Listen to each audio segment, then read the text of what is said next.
Comedogenic और non comedogenic की जो मसनूआत है उसका बुनियादी फ़र्क क्या है?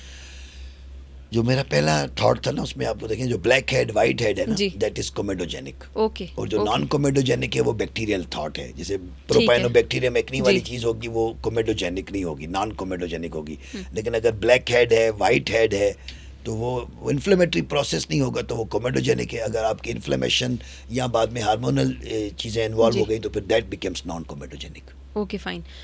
फेस वॉशेस यूज़ किए जा रहे हैं, साबुन यूज़ किए जाते हैं, तो आप क्या समझते हैं कि अगर someone is suffering from acne और ब्लैक हेड्स और दिस और उनको दैट? क्या यूज़ करना चाहिए? जी। देखिए, वो फेस वॉशेस, वो साबुन जिसमें बेंजाइल पेरोक्साइड हो, हुँ, जिसमें सैलिसाइलिक एसिड हो, हुँ। केराटोलाइटिक एजेंट्स हों, और जी। वो भी एक ख़ास स्टैंडर्ड गाइडलाइंस के मुताबिक हो, ठीक है। जो जो आपको आपकी ऑयली स्किन को हुँ। थोड़ा सा ड्राई करें और ठीक है। आपकी जो सीबम है उसकी जी। कलेक्शन को कम करें। तो अगर ऐसी चीज़ें, लेकिन वो मसनूआत जिनमें ये दवाई नहीं पड़ी, सिर्फ बाहर लिखा हुआ हुँ, है हुँ। कि इसमें ये है, तो that is very much harmful.